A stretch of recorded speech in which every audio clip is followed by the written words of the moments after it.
welcome back to Clean with Kate. As it's New Year, I wanted to talk to you about something a little bit different. I wanted to talk to you about body clutter. FlyLady did actually write a book with a friend of hers who I think was a nutrition expert, potentially. I'm not absolutely sure about that, but the book was called Body Clutter. And I read the book. In fact, I think still got a copy of it. I read it quite a while ago, but I just thought that because it's January, it's a really good time. Everybody you talk to is actually trying to shed weight at the moment. I think it's very unusual, I know it is for me, not to put weight on over Christmas. And I think most people put on between a couple of pounds and half a stone, sometimes more, over the sort of run up to Christmas and the festive period. I know for us, the sort of overeating tends to start in about November when my husband has his birthday. I think he thinks it's the start of the cheese festival. So we've been overeating for several months and we've both put on at least, I would say, about half a stone. So anyway, we are making a really big effort as it's New Year to get some weight off. And I've always had to do this every year. At this time of year, I have to sort of rein myself in and lose some weight. So I wanted to share with you tips that I've learned just from doing this for my entire adult life, really. But I've been reading up a lot about it and watching a lot of videos on YouTube, and I found a method that works really well for me, and I wanted to share it with you and give you some pointers so you can find out more about it too and see if it might work for you. It's something, both of these things are things you have to ease yourself into. You can't just start it suddenly. Well, in my experience, I can't. I have to ease myself in. So I've been an intermittent faster now for years. Over Christmas, I think my intermittent fasting lapsed. I was probably only doing it 1 or 2 days a week, but normally I do intermittent fasting most days. So that basically means I've gradually moved my first meal of the day back. When I started doing it, I was probably just eating at, say, 9 o'clock instead of 7 o'clock or half 7. And now I've got to the point, I've been doing it for so long now that I actually can move my first meal of the day right back, really, to lunchtime or later. In fact, sometimes I can completely skip lunch. But when I started, I wouldn't have been able to do that straight away. It's because I've kind of trained my body to adjust to my new eating schedule.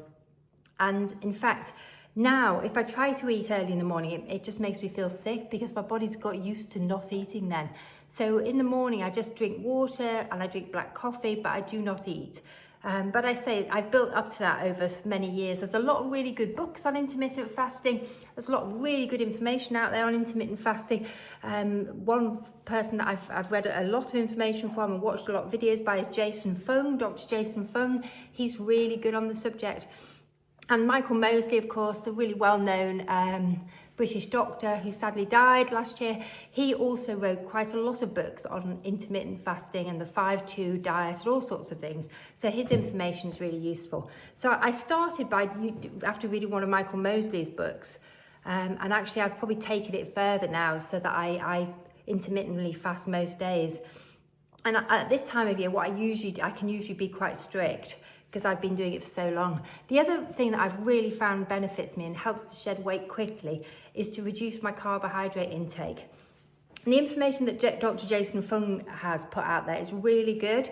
He's an expert in this field, and basically carbohydrates, particularly added sugars in our diet, stimulate the release of insulin, and that's the hormone that makes you feel hungry. It's also the hormone that tells your body to lay down fat. And I was basically on a carbohydrate roller coaster over Christmas where I would eat and then shortly after, within a short period of time, I'd be hungry again. And that's why I originally started the intermittent fasting, because I had been on the carbohydrate roller coaster for years.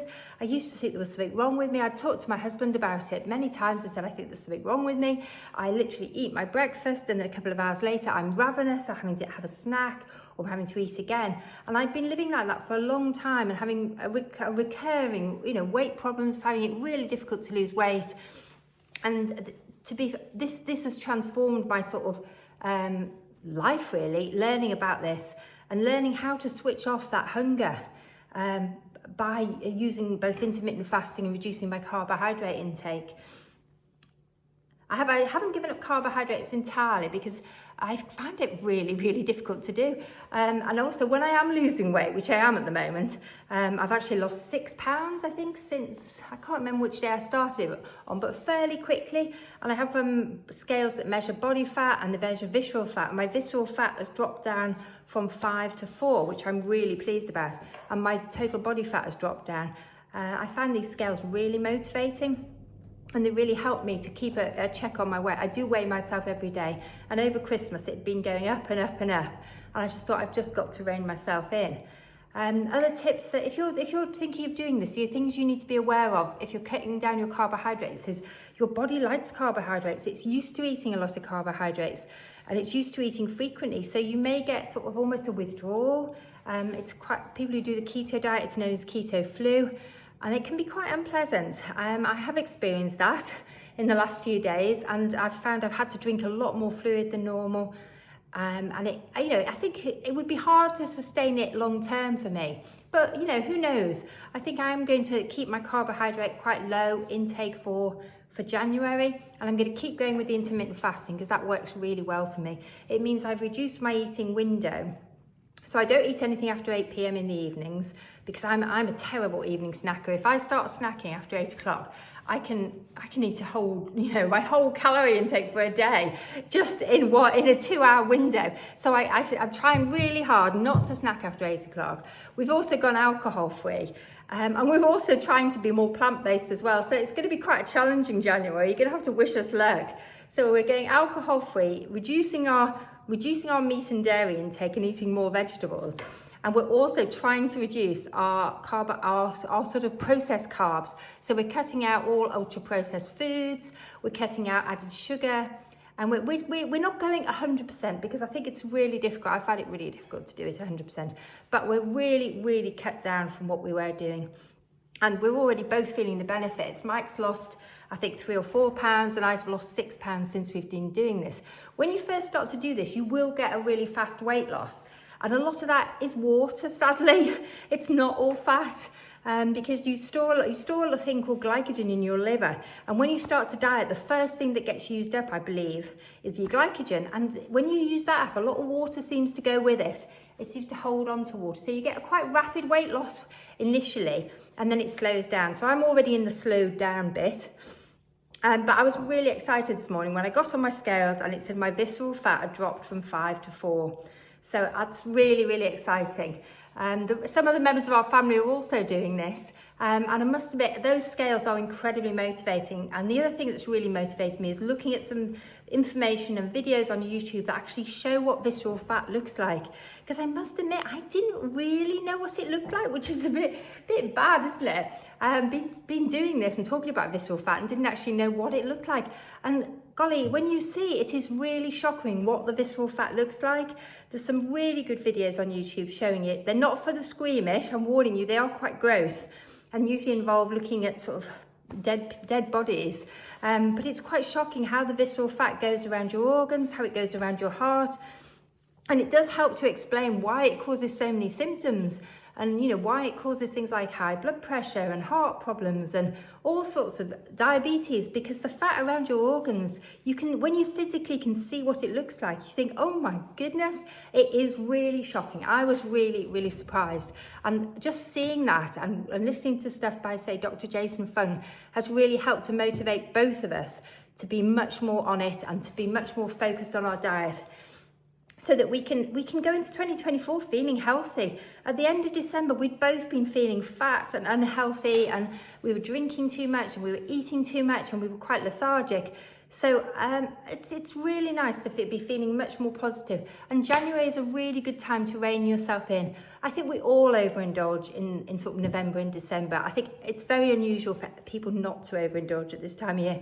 But January is a great time to start eating lots and lots of fresh veggies and to cut out the snacks. We've cut out our snacking virtually completely. I did see Mike eat a banana yesterday, which is not exactly a good snack choice because it does tend to make you hungry shortly after because it's very high in fast release carbohydrates. But you know what? It's better than a cake or a bag of crisps, which probably would have been our go-to before we started cutting back. So we have cut right back on snacks. We've cut out alcohol. We're going to try and do dry January. We do this every year because I just think it's a really good to have a break from alcohol. But last year, I think we did a dry-ish January. I think we had a couple of lapses, but I'm really hopeful this year we might actually be able to do the whole thing properly. We're also increasing our intake of sort of plant-based meals. We get a meal delivery box from Green Chef, and they have a good low carbohydrate recipes on there and also they have lots of vegan and vegetarian recipes. So for January, we're going to do a mixture of the low carb ones, which a lot of them tend to be meat based. It's quite hard to do low carb if you're not eating meat or dairy. But we're also doing some of the vegan options, which are really good on Green Chef. And we're just kind of mixing things up a bit rather than before Christmas. I think the run up to Christmas, we were doing a very high meat, high dairy, high snack, high carbohydrate, high alcohol.